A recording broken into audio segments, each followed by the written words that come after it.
이런 특별한 새벽기도 기간을 가지게 되면 첫 번째 한 주는 평상시에 새벽에 나오지 않았던 분들은 몸이 이제 조금씩 힘들기 시작하면서 3, 4일째 되면은 이런 현상이 일어납니다. 내가 몸 안에 있는지 몸 밖에 있는지 알지 못하는 그 수면 부족으로 인해서 그런 과정을 이제 잘 통과하면 다음 주 정도 되면 성령님께서 말씀하시는 음성이 이런 거구나.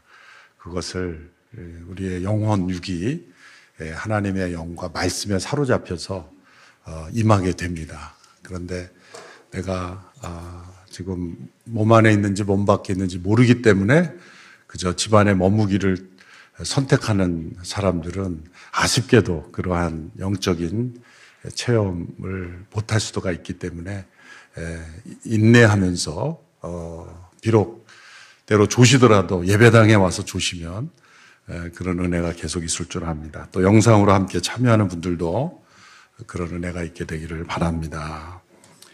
예수님을 믿는 것이 우리의 삶의 액세서리가 아니라 우리의 삶을 가장 중요한 인생의 본질, 의미, 목적, 그리고 더 나아가 기쁨을 가져다 주는 일이라는 것을 우리가 체험하기 위해서는 반드시 통과해야 될 것이 있습니다. 그것은 고난을 두려워하지 않는 그러한 믿음으로 나가야 합니다.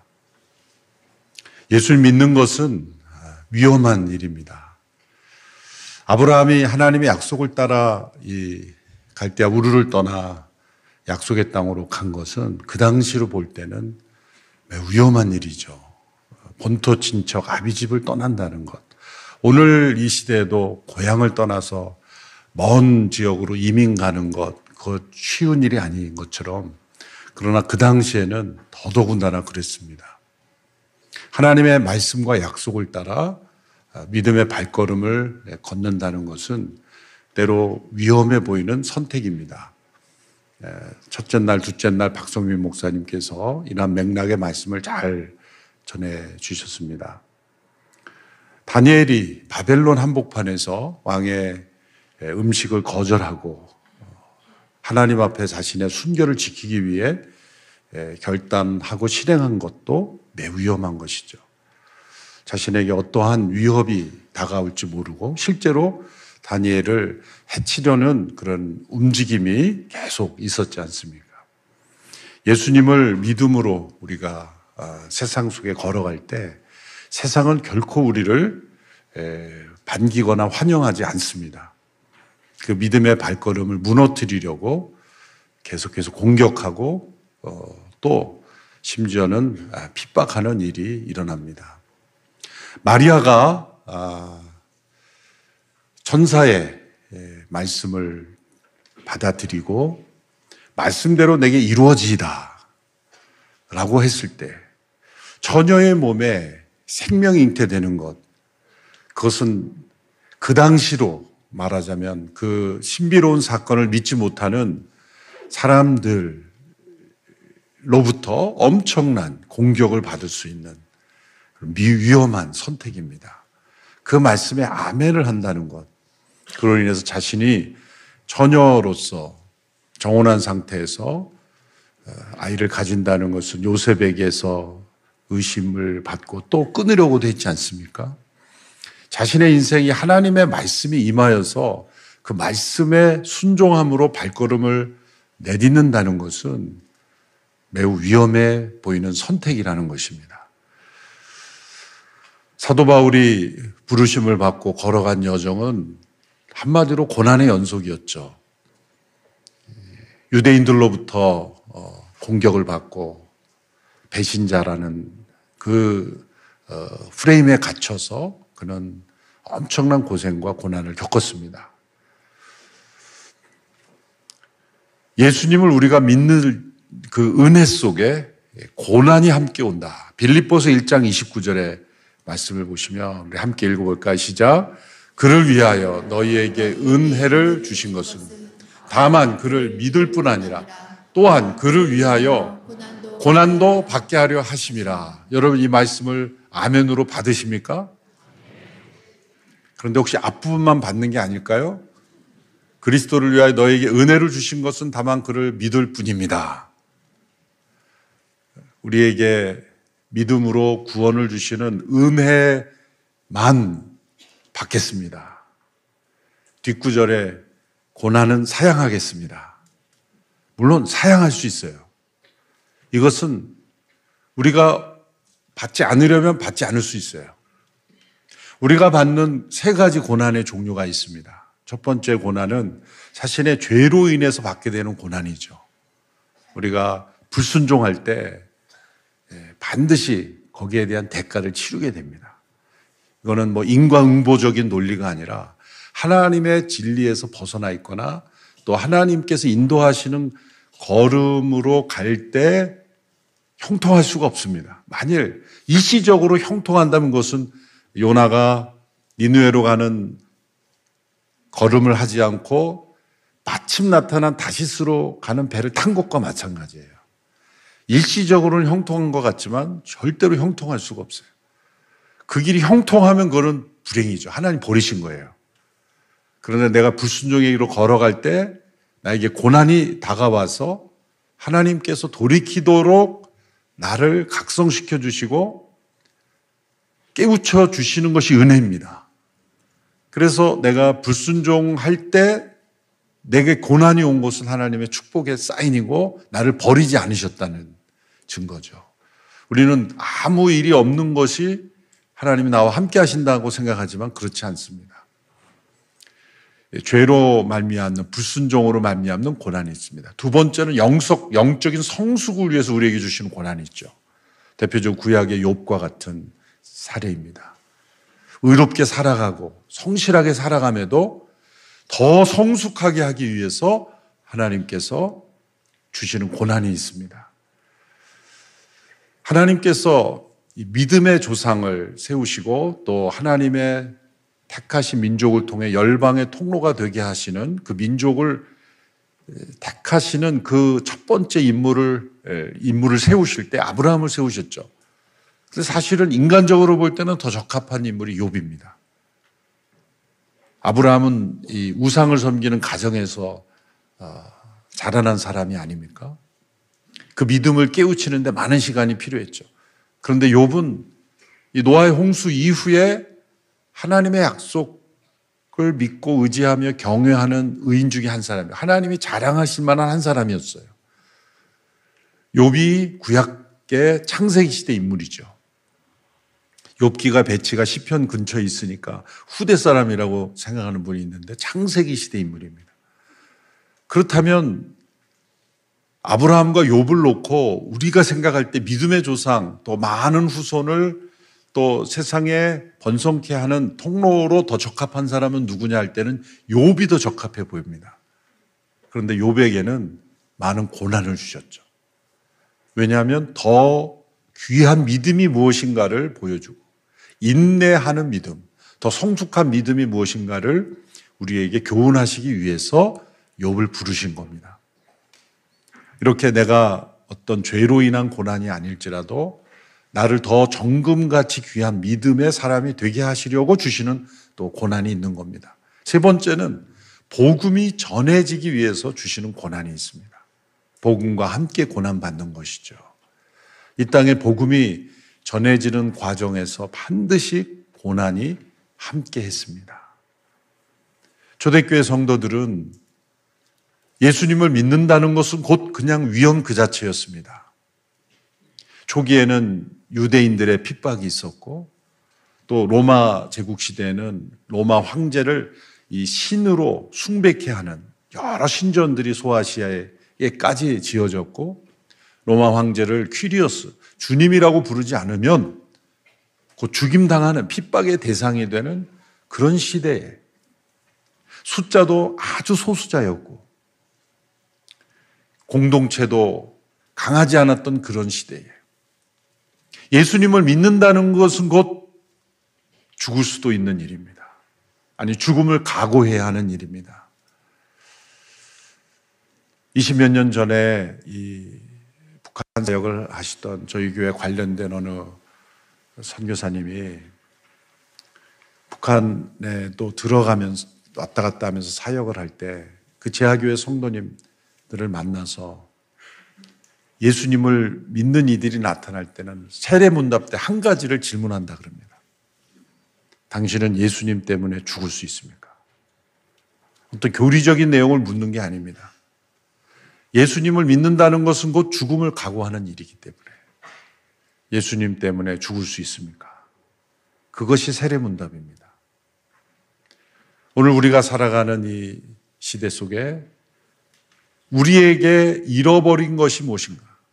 우리의 믿음을 믿음답게 그 믿음의 능력을 체험하지 못하도록 하는 것은 예수님을 믿는 것 때문에 어떠한 희생도 요구되지 않고 있기 때문에 어떠한 헌신도 해본 적이 없기 때문에 예수 믿는 것이 위험하지 않기 때문에 우리의 믿음의 능력을 체험하고 있지 못하는 것입니다. 그러나 빌립보서 1장 29절의 말씀에 분명히 말씀하셨어요. 그리스도께서 우리에게 은혜를 주신 것은 다만 그를 믿을 뿐 아니라 무엇도 함께 받게 하려면 고난도 함께 받게 하려면. 그래서 교회는 복음을 부끄러워하는 교회와 복음과 함께 고난받는 교회 두 종류로 나누어집니다. 교회가 생명력을 잃어가는 것은 단 한 가지 이유입니다. 복음과 함께 고난받기를 두려워할 때 교회는 생명력을 잃어갑니다. 이 역사의 법칙입니다. 초대교회 때 그렇게 수세기 동안 엄청난 핍박 속에서 예수 믿는 사람들이 거의 세상에서 없어질 것 같은 그런 시대에 오히려 예수 믿는 이들은 증가했습니다. 부인할 수 없는 역설적인 사실입니다. 그런데 콘스탄티누스 황제가 나타나서 기독교를 공인하고 또 교회를 보호해주기 시작하면서 그 당시에 성도들 입장에서는 그 황제가 얼마나 고마웠겠습니까? 그래서 예수님이 다시 재림하신 존재다 그렇게 오해한 사람도 있었어요.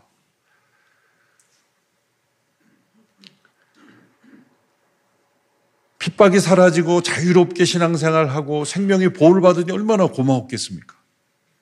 그런데 역설적으로 그때부터 중세 역사가 시작이 됐고 그때부터 교회가 암흑의 시대로 들어갔다는 거죠.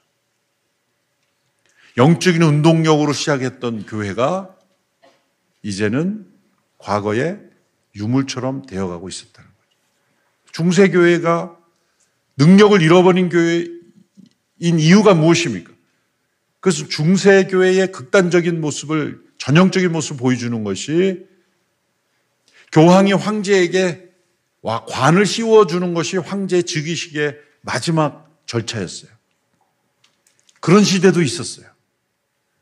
교권이 왕권보다 위에 있는 시대. 그러면 얼마나 교회가 영광스럽습니까? 그렇지 않습니다. 가장 교회가 영적 능력을 잃어버렸을 때, 세상의 정치력으로 세상을 변화시킬 수 있다고 교회가 그 정치력을 가지려고 할 때 교회는 영적 능력을 잃어버린 것이죠. 매우 조심해야 되는 것입니다. 교회는 그 자체가, 우리의 존재 자체가, 있는 그 자체가 세상에서는 정치적인 공동체입니다. 그 자체가. 그러므로 이 세상 속에 우리가 복음과 함께 고난을 받음으로 우리는 세상을 변화시키는 거죠. 복음으로 세상을 변화시키는 겁니다. 그래서 교회가 새로 태어나면 역사적인 모든 교회들이 이 패턴을 받습니다. 처음에 교회가 시작이 되면 성령께서 함께 하시고 두세 사람부터 시작해서 이렇게 더사라의 교회가 20년 동안 성장한 것처럼 일종의 무브먼트, 영적인 운동력이 있는 그러한 공동체가 시작이 돼요. 저는 더사라의 교회는 아직 이 무브먼트 단계입니다. 살아있습니다. 때로 이 무브먼트 단계에는 눈물이 있고 헌신이 있고 사랑이 있고 적어도 더 사랑의 교회가 지금까지 20년 동안 많은 헌신한 분들이 계실 거예요. 이 자리에. 대부분 이 새벽에 나와 계실 거예요. 영적인 운동력이 있는 공동체입니다. 그런데 역사가 흘러가면서 이제 40년이 되고 60년이 되고 80년이 되고 100년이 되고 이렇게 오래되면서 어떤 현상이 일어나냐면 이 운동력은 사라지고 기계처럼 머신이 되어서 잘 돌아가기만 하는 거예요. 이전보다도 더 체계적이에요. 시스템이 잘 되어 있습니다. 그런데 1단계에 있었던 운동력이 점점 없어지는 거예요. 조직이 움직이는 거죠. 처음에는 생명력이 일어나서 조직이 구성이 되는데 이젠 조직만 남고 생명력은 잃어버린 단계가 옵니다. 왜 그렇게 하냐 그러면 그냥 해왔으니까 그렇게 하는 거예요. 그러한 조직이 만들어진 이유가 없어진 거예요. 한국교회가 오랫동안 우리 더 사랑의 교회에 있는지 모르겠지만 남전도 여선교회 그런 명칭으로 했잖아요. 우리 어렸을 때는 다 성인들은 남전도 아니면 여선교회에 속했어요. 그런데 가만히 생각해 보세요. 그 명칭 이 자체가 전도회고 선교회예요. 얼마나 우리 초기 성도님들이 전도를 많이 하고 선교를 많이 했으면 조직 자체 이름이 남전도 여선교회예요. 선교회가 따로 없었어요. 교회 조직 자체가 선교회예요. 그런데 언제부터인가 전도와 선교를 안 하고 남교제회, 여교제회가 된 거예요. 가만히 생각해 보세요. 여전도회, 남선교회가 진짜 전도합니까? 예전에는 우리 성도들이 모이면 기도하고 전도해서 전도 부인들이 있었어요. 전도사님들이 따로 있는 게 아니라 그냥 성도들이 그냥 전도사였어요. 그래서 교회 조직 자체가 남전도의 여선교회였다는 거예요. 그럼 언제부터인가 이름은 있는데 기능은 없어졌어요. 조직은 있는데 운동력은 없어진 그런 시점들이 오는 거예요. 저는 우리 더 사랑의 교회가 이제 20년에서 30년, 40년이 돼도 이 무브먼트가 계속 이어지기를 바랍니다. 이건 단지 수적인 성장만을 얘기하는 게 아니에요. 때로 수적으로는 성장했는데 운동력을 잃어버리고 기계가 되어버린 교회들이 있습니다. 그런데 이런 단계에 도달하게 되면 머지않아 세 번째 단계의 교회가 되는데 그것은 박물관이 되어버리는 거예요. 뮤지엄이 되어버리는 거예요. 혹은 모뉴먼트, 기념비가 되는 거예요. 이 단계에 도달한 교회가 되면 항상 모든 의사결정이 과거 중심적이 됩니다. 우리가 어떻게 해왔는가의 기준이 되는 거예요. 앞으로 우리가 어떻게 변화될 것인가가 아니라 과거에 우리가 어떻게 해왔는가에 초점을 두고 의사결정을 하게 됩니다. 뮤지엄에서는 위험한 일을 하면 안 돼요. 뛰어서도 안 돼요. 만져서도 안 돼요. 뮤지엄의 가장 큰 목적이 뭐예요? 보존에 있는 거예요, 보존에. 제가 예전에 그 종교개혁지를 갈 때 독일의 그 통일 걸 돌아볼 때, 역사를 돌아볼 때 그 어느 한 마을에 갔는데 독일에 가보면 모든 마을의 중심에 예배당이 있어요. 예배당 첨탑이 가장 높습니다. 교회 중세 때 위상을 보여주는 거죠. 교회 예배당보다 더 높은 건물은 허용이 안 됐어요. 그 지금도 가보면 독일의 어느 마을을 가든 예배당이 어딘지는 다 보여요. 중앙에 있고 그 교회 옆에는 큰 공원이 있어서 항상 그 마을 주민들이 교회를 중심으로 모이도록 되어 있어요. 근데 그 예배당에 잠시 그냥 들어갔는데 교회 소개를 하는 거예요.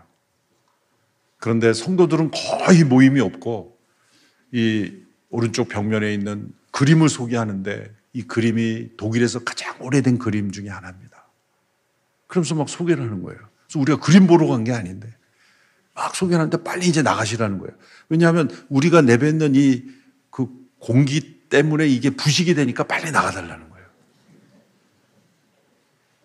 엄청난 충격을 받았어요. 그리고 앞에 가면은 누구의 무덤이 있는데 그 밑에 무덤 있고 전부 무덤, 그림, 벽화 막 하는데 이건 박물관이 할 일을 왜 교회가 하지? 교회의 목적은 선교와 전도가 아니라 보존이구나. 생명력을 잃어버린 거죠. 여러분, 이제 더사랑의 교회가 역사가 깊어질 겁니다. 어떤 미래의 교회가 될 것인가? 지금 여러분들이 어떤 결정을 하느냐가 더사랑의 교회의 미래의 결정이 돼요. 박물관 같은 교회가 될 것인가? 아니면 계속해서 사도행전적으로 무브먼트로 움직이는 그런 교회가 될 것인가? 이 자리에 나오신, 새벽기도 나오신 분들이 그 교회를 결정하는 거예요. 손 들어보겠습니다. 우리 교회는 박물관이 되고 싶다. 무브먼트가 되고 싶다. 손 안 든 분은 누굽니까? 이럴 때는 공산당을 좀 배워야 되는 거예요. 여러분, 그렇다면 중요한 결정을 내려야 돼요. 복음과 함께 고난받는 결정을 해야 되는 거예요. 왜 박물관이 됩니까? 왜 모뉴먼트가 됩니까? 우리 한국교회에 한때 영향을 미쳤던 교회가 왜 무기력하고 맨날 싸우고 다투고 그런 교회가 됩니까? 단 한 가지 이유밖에 없어요. 이 말씀에 나타난 예수 그리스도께서 우리에게 은혜를 주신 것은 다만 그를 믿을 뿐만 아니라 우리만의 공동체가 되는 것이 아니라 그를 위하여 고난도 함께 받게 하려는 말씀에서 고난을 빼버린 거예요. 저는 고난은 싫습니다. 그냥 평안하게 살다가 그냥 평안하게 안전하게 그냥 종교생활로 문화생활로 그냥 멋있게 살다가 그냥 가고 싶습니다. 자꾸 저한테 고난받으라는 얘기 하지 마십시오. 복음과 함께 고난받기를 주저하는 교회는 반드시 박물관이 되어버립니다. 끊임없이 교회는 오르막길을 올라야 합니다. 자전거를 달릴 때 멈추면 넘어지잖아요. 계속해서 교회는 페달을 돌리고 또 돌리고 그런데 또 오르막길이에요. 우리가 영적 생활을 살아가는 이 환경은, 사회는 절대로 우리의 믿음을 환영하지 않습니다. 끊임없이 복음과 함께 고난받는 길을 우리가 선택할 때 놀랍게도 교회는 무브먼트로 계속해서 성장하게 되는 것이죠. 그래서 마이클 프로스트라는 신학자가 이런 말을 했습니다. 교회는 이 세상에 존재하는 하나님의 실험 정원이다. 교회는 지구상에서 가장 실험적인, 모험적인 위험한 공동체입니다. 언제부터인가 우리 성도들이 위험보다는 안전을 택합니다. 지난 4차 로잔 대회가 9월에 송도에서 열렸죠. 우리 더사랑의 교회 많은 성도님들이 함께 헌신해 주셔서 정말 감사를 드립니다. 복음을 온 세상에 전한 일에 헌신한 복음주의 지도자들이 202개국에서 5,397명이 함께 모였어요. 또 발런티어까지 하면 7천여 명이 함께 모였습니다. 한 가지 핵심 주제예요. 복음이 온 세상에 전해지기에 우리가 어떻게 헌신해야 되고 무엇을 바꿔야 되는가, 그것을 논의하는 거죠. 그때 많은 전 세계 지도자들의 발표가 있었는데 가장 임팩트가 있는 발표는 복음과 함께 고난받고 있는 지역에서 온 분들의 발표였어요. 잘 알려진 신학자, 또 알려진 목회자의 발표가 아니었습니다. 그중에 한 이란 목사님이 발표를 했어요. 이분은 3차 로잔대, 2010년도 케이프타운에서 열린 로잔대에 이란 대표 한 사람으로 참석했어요. 그런데 참석하고 돌아가니까 그 사실을 이란 정부가 알고 이분을 감옥에 가두었습니다. 국가를 전복시키려는 그러한 의도도 없었어요. 그냥 로잔대에 참석한 거예요. 목회자이니까. 그런데 그 참석했다는 이유로 국가를 혼란케 했다는 같은 죄목을 가지고 5년 징역형을 살았어요. 그런데 놀라운 일이 났어요. 5년 징역형을 살고 나왔는데 이분이 복음을 전할 때마다 사람들이 변화되고 그로부터 5년간 엄청난 일들이 일어나는 거예요. 진짜 사도행전에 나타난 베드로가 한번 설교했을 때 수천 명이 돌아온 것처럼 수백 명이 주께로 돌아오고 그래서 100여 개 이상의 교회가 이분을 통해서 개척이 되는 거예요. 이란의 예수 그리스도를 믿는 이들이 엄청나게 증가하고 있어요. 신비롭지 않습니까? 복음과 함께 고난을 받는 그 과정을 통해서 복음이 확산되는 겁니다.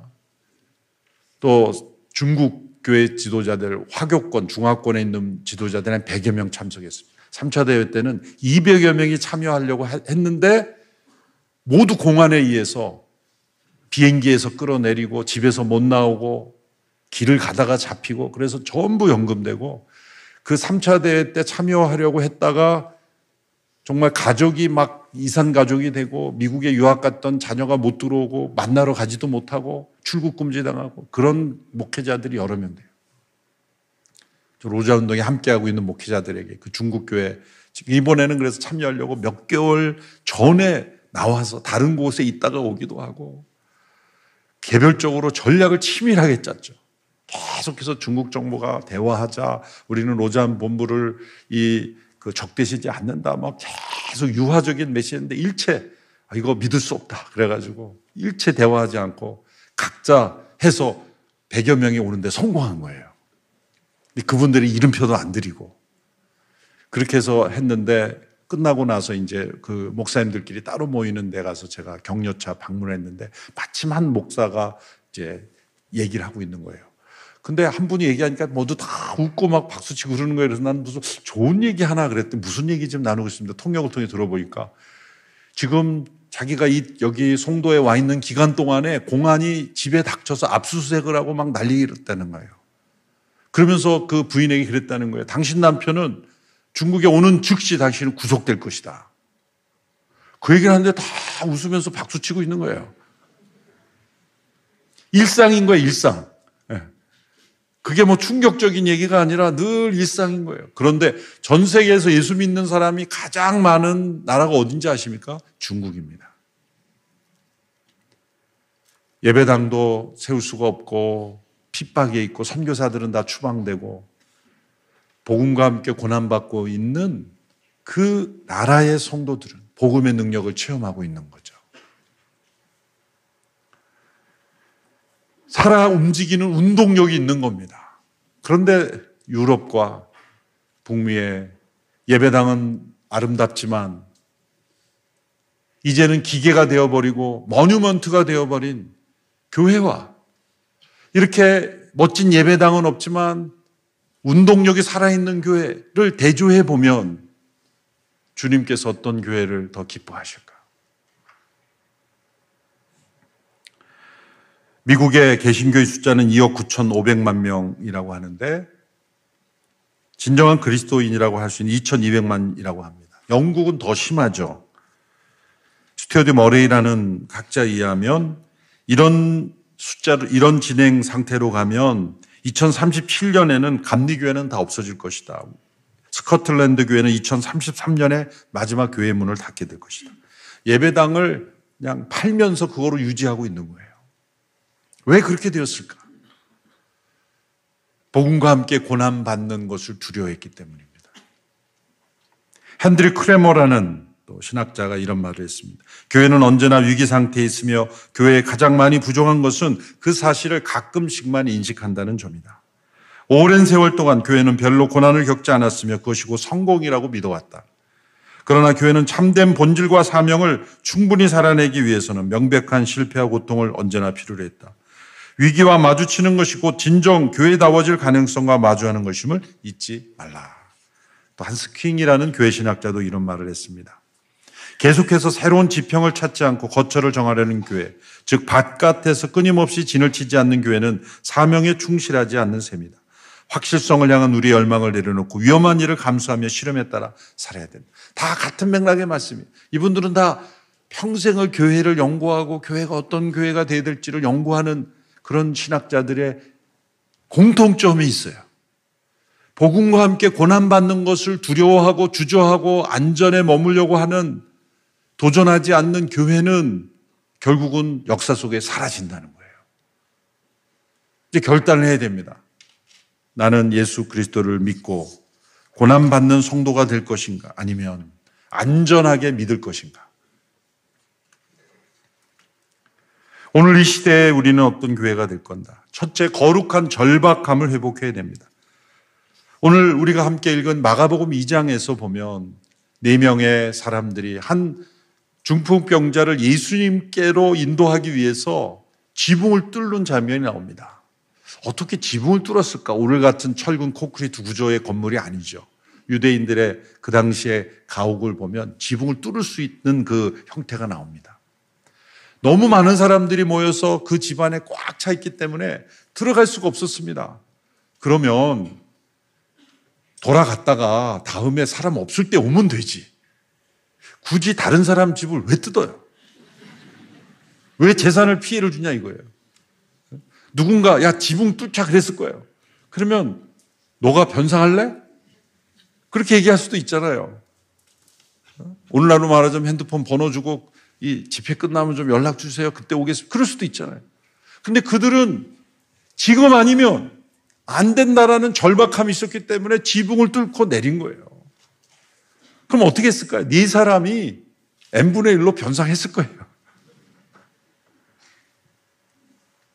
여기서 발견하는 것은 마틴 루터가 이런 말을 한 것이 저는 생각이 납니다. 그리스도인은 예수 그리스도께서 어제 죽으셨고 오늘 다시 사셨고 내일 다시 오실 것으로 믿고 살아야 된다.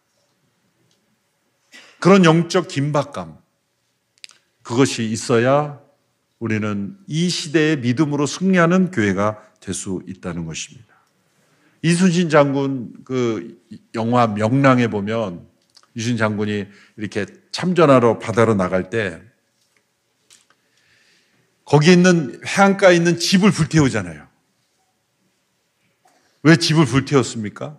우리는 돌아갈 곳이 없다라는 것을 깨닫게 하기 위해서. 두 번째는 그 이순신 장군이 탄 배가 가장 위험한 지역에 가잖아요. 이 다 뭡니까? 절박감을 만드는 거예요. 군사들로 하여금, 백성들로 하여금.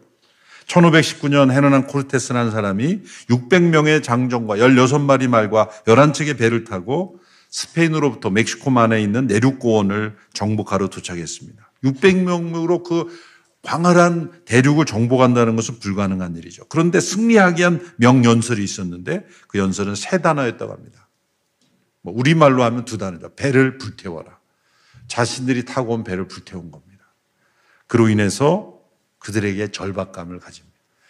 우리에게 필요한 것, 영적인 절박감. 한 영혼을 예수께서 인도하기 위해서 가지는 절박감이 있는가? 예수님의 십자가, 부활, 승천, 재림에 대한 절박감이 있는가? 두 번째는 선교적 사명감을 회복해야 합니다. 여러분, 영어에 우리가 여행이라고 하는 단어가 2단어가 있는 거 아십니까? 트래벌이 있고 투어가 있어요. 그런데 어느 역사학자의 글에 의하면 19세기에 이제 이 변화가 나타났다는 거예요. 더 오래된 단어가 트래벌입니다. 트래벌. 이제 트래벌이라는 단어는 뭐냐면 문자적으로는 뭐냐면 고생하는 사람이라는 거예요. 고생하는 사람. 왜냐하면 교통과 안전이 보장되지 않는 시대에 낯선 곳에 간다는 것은 곧 고생이며 매우 위험한 일이죠. 신대륙을 발견한다든지 지도를 만든다든지 그런 사람들은 낯선 곳에 가는 것은 곧 위험한 일이었어요. 그런 것을 트래벌이라고 한 거예요. 서부 지역을 개척한다든지. 그런데 이제 시스템이 잘 갖춰진 교통과 안전이 잘 정착된 상태에서 다른 지역에 가는 궁금해서 호기심을 채우기 위해서 즐기기 위해서 가는 사람들이 나타났는데 그것을 투어라고 부르기 시작했다는 거예요. 투어. 투어라는 뜻의 원문의 그 뜻은 뭐냐면 이 한 서클을 쳇바퀴 돌듯이 그냥 빙빙 도는 거라는 뜻이에요. 투어가. 어떤 위험도 감수할 마음이 없습니다. 그저 안전하고 친숙한 곳에서 휴식을 취하는 거죠. 여러분, 우리가 여행을 간다 그럴 때 트래벌을 하십니까? 투어를 하십니까? 되게 투어를 하죠. 그래서 다른 나라 가면요. 어디 가냐면 우리나라에도 갈 수 있는 쇼핑센터 가고 우리나라도 있는 비슷한 숙소에 가고 우리나라에 있는 바닷가 가고 다 안전한 곳에 빙빙 돌다가 돌아와서는 뭐라 그럽니까? 역시 집이 최고야. 이렇게 말하는 사람은 투어예요.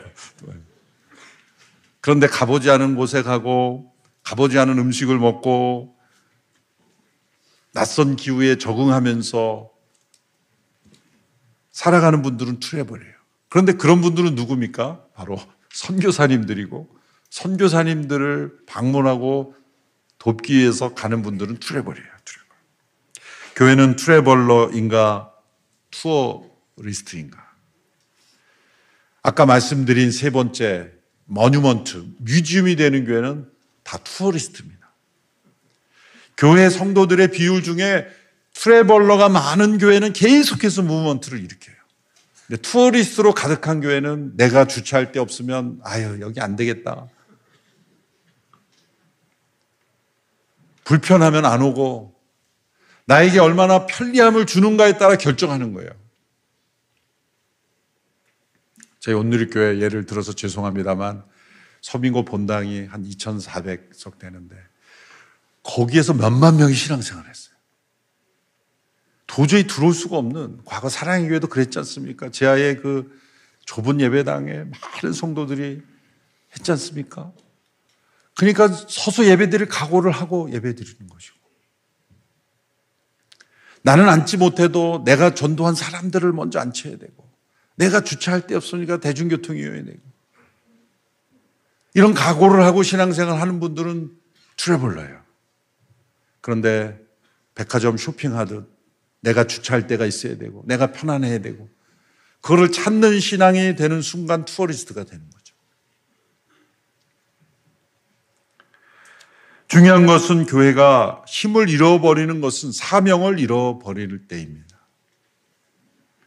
때로 사명이 없는 성경 공부, 사명이 없는 제자도, 사명이 없는 예배, 사명이 없는 교제는 결국 그 자체를 잃어버리게 돼요. 우리가 함께 모여 공동체를 이루고 서로 함께 소그룹으로 모여 있는데 사명감이 없는 교제로 계속 만나다 보면 자꾸 관계가 힘들어져요. 표를 하나 보시면 교회에 4가지 중요한 기능이 있어요. 모든 교회는 이 4가지 기능이 반드시 있습니다. 예배가 있어야 되고 제자도 훈련이 있어야 되고 그 다음에 커뮤니티, 교제, 성도들 간의 만남, 뭐 다락방이 하든 순위를 하든 목장으로 하든 그 관계가 있어요. 4번째 미션 있어야 돼요. 전도, 선교, 나눔, 구제 다 여기에 속하는 거예요. 이 4가지 펑션이 교회를 교회답게 하는 4가지입니다. 지상에 어떤 지역에 있든지 간에 4가지 기능은 반드시 있어야 돼요.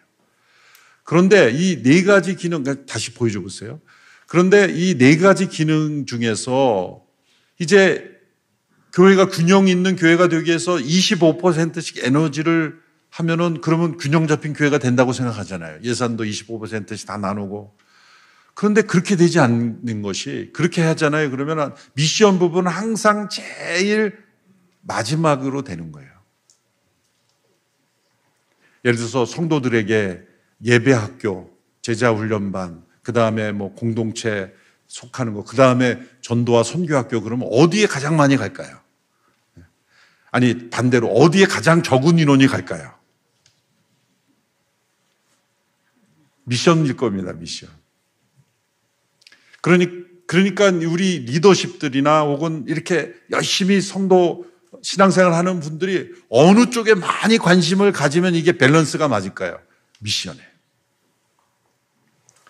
선교적 교회란 이 미션이 3가지 기능을 촉진시키고 형성하는, 캐럴라이징하고 이것을 형성하는 교회를 선교적 교회라고 말합니다.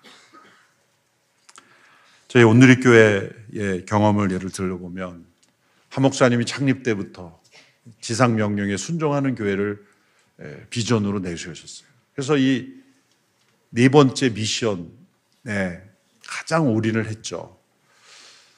그래서 해마다 첫 번째 주, 2번째 주가 되면 선교 작정 헌금을 합니다. 새해 대개 우리가 하나님께서 나의 인생을 어떻게 인도하실까, 하나님께서 주실 복을 기대하고 은혜를 기대하는 첫 번째, 2번째 주에 우리는 선교 작정 헌금을 합니다. 그래서 헌신으로부터 시작하자, 한 해를. 그래서 그 헌신한 선교 헌금을 가지고 한 해 동안 선교 사역을 하고, 일반 교회 예산과 완전히 분리되어 있습니다. 경상 예산에는 아무리 빚이 있어도 선교 헌금을 절대 쓰지 못합니다. 그런데 한 목사님께서 우리 더사랑의 교회 지금 성도 수보다 더 작을 때,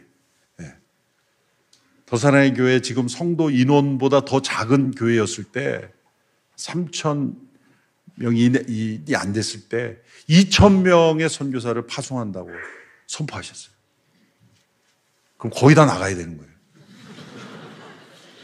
그래서 몇 분의 장로님이 막 찾아가서 물어보셨대요. 가까운 장로님, 진짜 하나님 음성을 들으신 거냐고.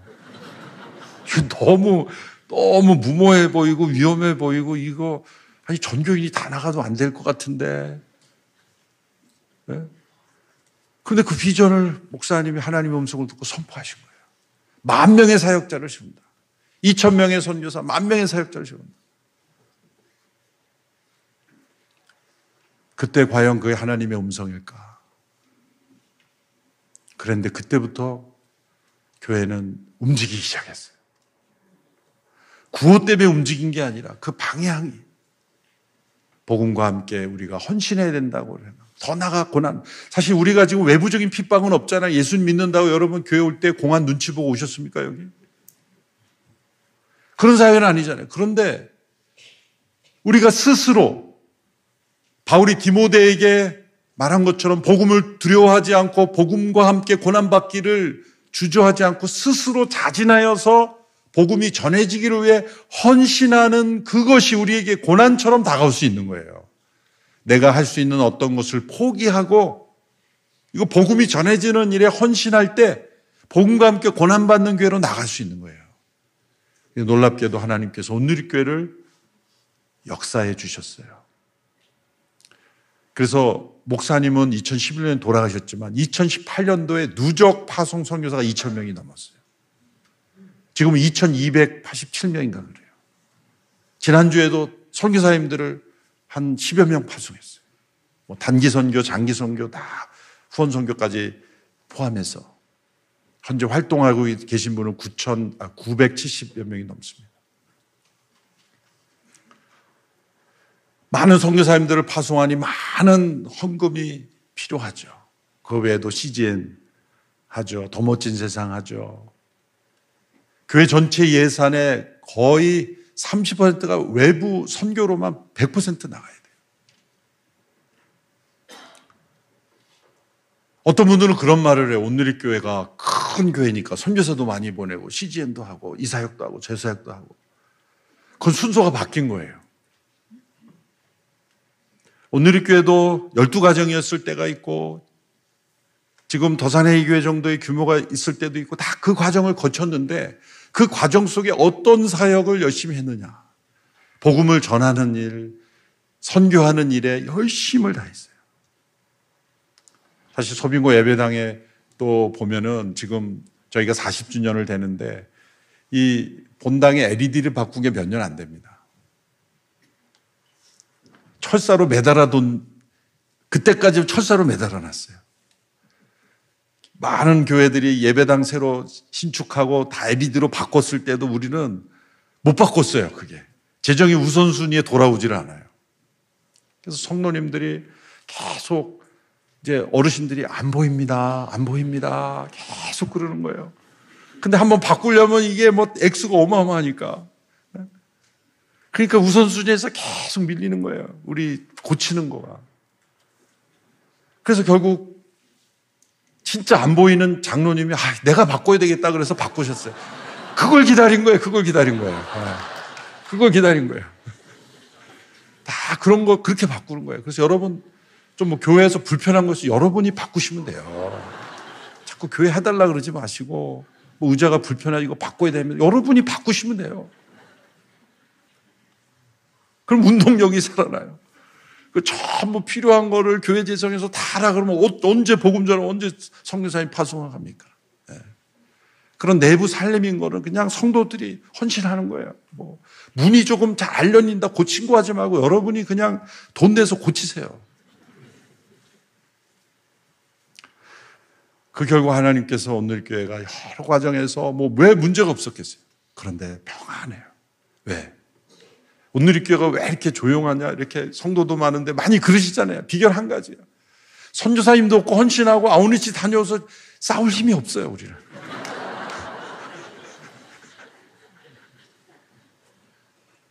이게 선교의 운동력에 참여하다 보니까 한 해에 막 8천 명가량 아웃리치 다녀오고 수시로 다녀오고 선교사님 돕고 하는 일에 이 선교의 헌신이 그 무게가 우리를 압도하고 있어요. 2,000명의 선교사를 파송한다는 비전, 10,000명의 사역자를 1:1 제자 양육을 통해서 한 양육하는 분이 25,000명이 넘을 거예요. 모든 성도들이 다 배우든지 가르친지 알아. 문화인류학자 빅터 터너라는 분이 남아프리카, 이분이 이제 문화인류학자인데 그 성인 통과 의례를 연구하는 분입니다. 그런데 남아프리카의 은덴부 부족이라는 부족을 연구했는데 그 부족의 특징은 청소년에서 성인으로 올라가는 그 단계에서 어떤 의식을 했는지를 연구했어요. 그런데 이 부족에서는 청소년들이 이제 성인으로 올라오기 전에 다 마을 밖으로 다 내쫓는 거예요. 그래서 마을 밖으로 내쫓고 그 자기들끼리 생존하도록 하는 거예요. 그래서 성인이 이제 한 달에 한 번씩 가서 코칭을 해준대요. 멘토링을 해주는데 자기들끼리 알아서 살아야 되는 거예요.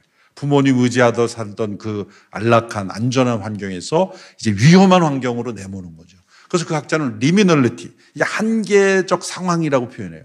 리미널리티를 보내주는 거예요. 경험하도록 하는 거예요. 그 속에 그 기간을 지나고 나야 이제 너는 어른이 됐다 이렇게 인정해 준다는 거예요. 여러분, 이것이 우리에게 영적으로 주는 중요한 의미가 있습니다. 우리가 믿음의 리미널리티를 언제 경험합니까? 때로 안 믿는 가정에서 믿는 사람들은 그 자체가 한계적 상황이죠. 그러면 가족이 다 믿고 이렇게 자유롭게 살아가는 그런 상황 속에서 우리가 어떤 한계적 상황을 경험합니까?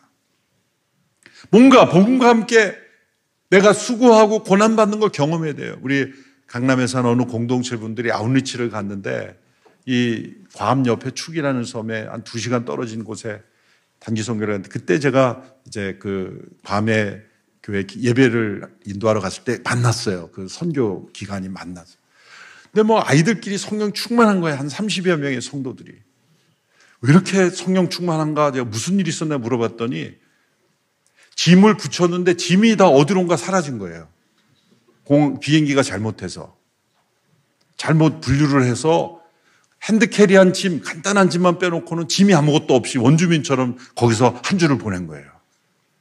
강남에서 깨끗하게 매일 샤워하면서 살아가던 사람이 평생 다른 사람 칫솔을 빌려 써보고 다른 사람 핸드캐리한 사람의 짐으로 생존해야만 했던 거예요. 그 속에서 그들이 강력한 커뮤니티가 되었어요. 그래서 그 빅터 터너라는 학자가 그런 커뮤니티를 코미니타스라는 말로 라틴어를 써서 사명으로 하나 된 강력한 공동체, 그런 공동체가 형성되었다는 거죠. 여러분, 교제가 목적인 공동체는 반드시 깨져버립니다. 왜 많은 교회들이 다툼과 분열입니까? 사명으로 하나 되지 않고 그저 우리끼리 좋은 공동체를 만들려고 할 때 서로가 싫어지는 거예요. 그러나 사명으로 하나 된 공동체는 서로의 차이도 극복할 수 있게 됩니다.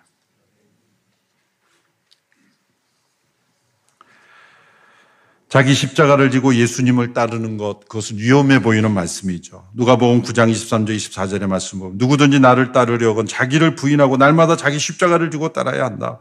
누구든지 자기 생명을 구하려는 사람은 잃을 것이요 누구든지 나를 위해 자기 생명을 잃는 사람은 구하게 될 것이다 라고 말씀하셨어요. 누구든지라는 것은 그 문이 열려 있다는 건데 그 문은 좁은 문이에요. 왜? 자기 십자가를 져야 되기 때문에. 자기 생명을 잃어버리려고 하는 사람은 없습니다. 예수님의 십자가를 따른다는 것은 나와 함께 죽자라는 거예요. 십자가에 나와 함께 죽어야 돼. 너희 옛사람이 죽어야 된다. 그래야 다시 산다. 그런데 우리는 그 십자가에 오르려고 하지 않아요. 십자가를 지려고 하지 않아요. 십자가를 지긴 짓는데 한 가지 빼달라고 부탁해요. 못은 좀 빼주세요. 제가 미국에 있을 때 한국에서 십자가 고난주간에 목사님들이 십자가 대행진이라는 거를 신문에 놨어요. 목사님들이 무거운 십자가를 지고 이렇게 지고 가는 거예요. 그래서 고생들 하겠다. 참 나름대로 고난주간 의미 있게 보낸다. 그런데 제가 자세히 그 사진을 보고 막 웃었어요. 그게 뭐냐면 그 십자가 밑에 좋은 바퀴가 달려있는 거예요. 그래서 밀면 쭉 밀려가는. 얼마나 제가 처음에는 감동했다가 막 웃어버렸어요. 그 장면이 잊히지가 않아요. 우리는 예수님의 십자가에는 못이 있는데 우리는 못 박힌 십자가 아니라 바퀴 달린 십자가. 그게 우리의 신앙의 한계예요. 자기 십자가를 지고, 그런데 거기에 우리는 바퀴 달린 십자가를 지고.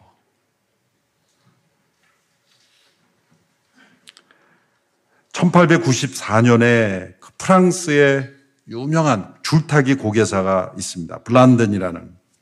블란든이라는 이 줄타기 고개사가 있는데, 이 사람이 나이아가라 폭포에서 이 줄타기를 한 거예요. 대단하죠? 그래서 캐나다에서 미국 쪽으로 외주를 타고 걷습니다. 막 사람들이 외칩니다. 블란든 하면서 외칩니다. 그래서 군중을 향해서 외칩니다. 여러분 저를 믿으십니까? 네, 믿습니다. We believe 블란든 그러면서 당신을 믿습니다.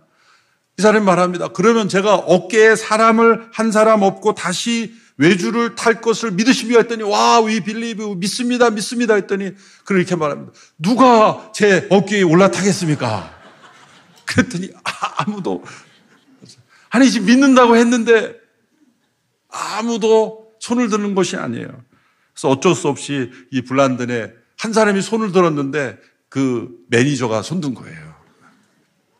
그래서 이렇게 실제로 그 어깨에 올라타서 걸었습니다. 성공했다는 거죠. 이 이야기가 우리에게 보여주는 건 뭡니까? 예수님께서 나를 따르라. 너희는 나를 믿느냐? 우리 예수님 믿습니까? 믿습니다. 누가 내 십자가에 오르겠느냐? 그럴 때는 아무도 나서지 않는 것이 아닌가. 믿음은 위험해 보이는 선택입니다. 또 교회도 지상에서 가장 위험해 보이는 것입니다. 그런데 교회가 안전한 교회가 될 때 교회는 생명력을 잃어버립니다. 때로 우리가 다음 세대들을 위해 복음 증거를 위해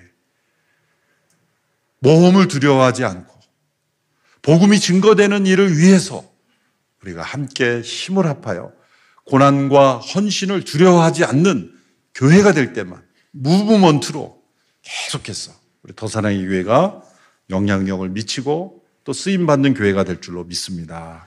기도하겠습니다. 하나님 아버지, 우리를 이 땅에 교회로 세워주심을 감사합니다. 역사상 많은 교회가 한때 교회로 존재했지만 지금은 박물관과 기념관이 되어버린 모습들을 보면서 우리의 마음속에 두려움이 있습니다. 한국교회에도 그한 모습들이 또 나타나고 있습니다. 우리 더사랑의 교회가 20년이 지나면서 지금까지 밟아온 영적 운동력이 세월이 흘러갈수록 더 확장되게 하여 주옵소서. 이를 위해 복음이 증거되는 일에 온전히 헌신하는 교회 되기를 원합니다. 지금까지보다 더 고난받기를 자처하는 교회 되기를 원합니다. 내가 하고 싶은 것, 누리고 싶은 것 다 하며 남은 여력 들이지 아니하고 내가 하고 싶은 것, 내가 해야 된다고 생각하는 것을 포기하고 주님을 따를 수 있는 교회 되게 하여 주옵소서. 한국교회에 날마다 도전을 주고 또 참된 교회의 모습을 보여주는 교회로 더사랑의 교회가 주께 귀하게 쓰임받게 하여 주시옵시고 지난 20년간 주께서 베풀어 주신 은혜 위에 은혜를 더하여 주시고 복음과 함께 고난받는 교회가 되어서 많은 선교사를 파송하고 후원하며 지역사회를 변화시키며 선교적 교회로서 역동적인 모습이 계속 일어나는 교회로 우리 모든 성도들을 사용하여 주시옵소서. 예수님의 이름으로 기도합나이다. 아멘.